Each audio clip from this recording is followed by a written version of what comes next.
Character 1. The Dying Emperor, Marcus Aurelius.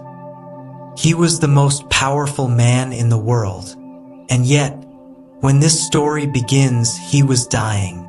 Marcus Aurelius ruled an empire stretching across continents. Armies moved at his command. Cities rose and fell by his decisions. But alone at night in a cold military camp, he faced something no power could stop: time. And in that moment, he wrote a single line that would survive him by thousands of years. You could leave life right now. Character 2. The slave who was free, Epictetus. He owned nothing, and yet nothing owned him. Epictetus was born a slave. His body was weak. His life was not his own. His master could punish him, break his body, and one day he did. But Epictetus understood something rare. You can chain the body, but not the mind. In a world obsessed with power, he discovered freedom where no one thought it existed. Character 3. The man who feared wasted time, Seneca. He didn't fear death. He feared living without awareness. Seneca was wealthy, influential, surrounded by power and politics. But what disturbed him most wasn't dying. It was watching people sleepwalk through life. He warned, "It is not that we have a short time to live, but that we waste much of it." His words still echo every time we say, "I'll do it later." Character 4. The mirror, the modern human you. And then there's one more. Not an emperor, not a slave, not a philosopher, just a person trying to get through the day. You wake up, you work, you scroll, you postpone what matters. You assume time is waiting, but time never waits. And that makes you the most important character in this story. This is a story about 4 lives, and one truth they all share: you could leave life right now.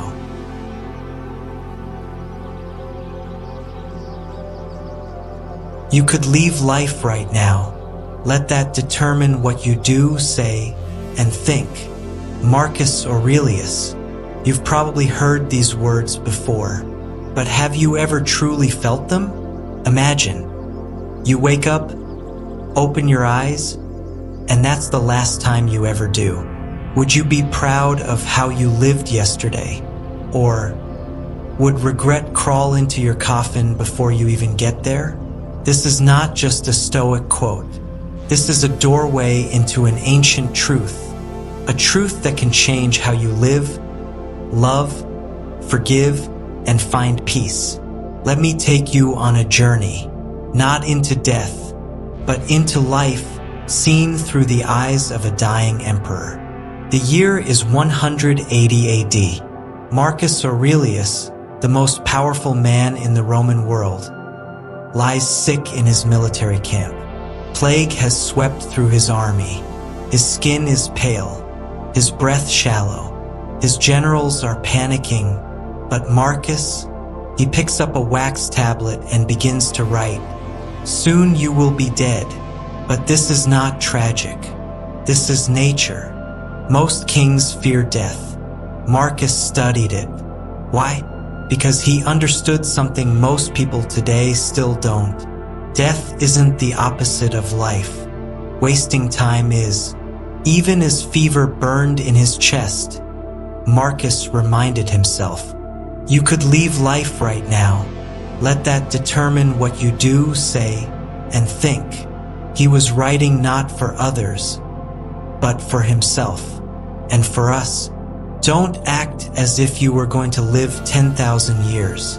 Death hangs over you. While you live, while it is in your power, be good. Marcus was no god. He struggled, he grieved, he feared, but he made a choice every day to live in awareness of the end. And that made him one of the wisest leaders in history. Before Marcus, there was Epictetus, born a slave, crippled for life, and yet one of the freest men in history. One day, his master twisted his leg violently during a punishment. Epictetus didn't cry out. He simply said, "You will break it," and then snap. His leg was broken forever, but he said nothing more than, "I warned you." This wasn't madness. It was mastery. You see, Epictetus believed something radical. We are not disturbed by events, but by our judgment about them. He didn't believe suffering came from life, but from resistance to it. He taught, death, not in your control. Pain, not in your control. Reputation, not in your control. But your response, your thoughts, your choices, always in your control. This is the Stoic path.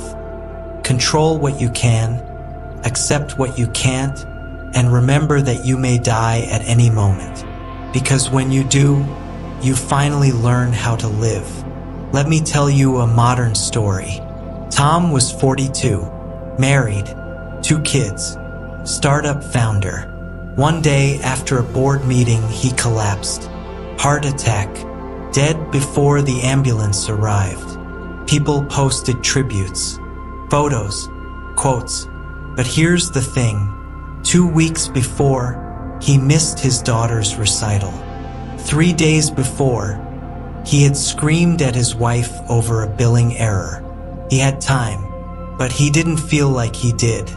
That's the danger. We forget how fragile life is. Seneca wrote, "It is not that we have a short time to live, but that we waste much of it. We think time is infinite.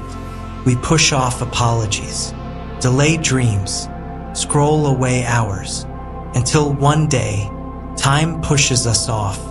Memento mori, remember that you will die, isn't about fear. It's about focus. Every moment you remember your death, you reclaim your life.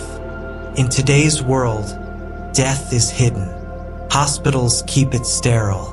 Media distracts us. We live like immortals with mortal bodies.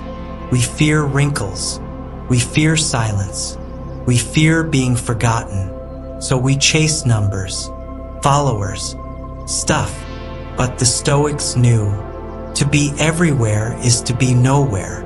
They believed that to live well is not to live long, but to live intentionally. Ask yourself, how many sunsets have you ignored? How many mornings did you rush through? How many people you love think you don't? You don't need to meditate in caves. Just remember that you could leave life right now. And when you do, you stop wasting what little time you have left. Here's how the Stoics lived. 1. Wake up with awareness. Ask, if this were my last day, what matters most? 2. Let go of ego. Someone spoke badly of you? Let them. 3. Be kind. Always. You never know when someone will vanish from your life. 4. Don't delay love. Tell them now, not later. 5. End each day in peace. Write, reflect, be still. This isn't philosophy for monks. This is a weapon for warriors, for real people like you and me. The Stoic doesn't fear death.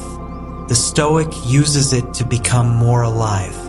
So let me ask you one last time. If you could leave life right now, would you be ready? Would your loved ones know you loved them? Would you be proud of your choices? Would you be at peace? If not, let this be your turning point. Because death isn't coming. It's already here. It walks beside us, whispers in our ear, and if we listen carefully, it teaches us how to live. Do not live as if you had 1,000 years. Death hangs over you. While you live, while it is in your power, be good. Marcus Aurelius.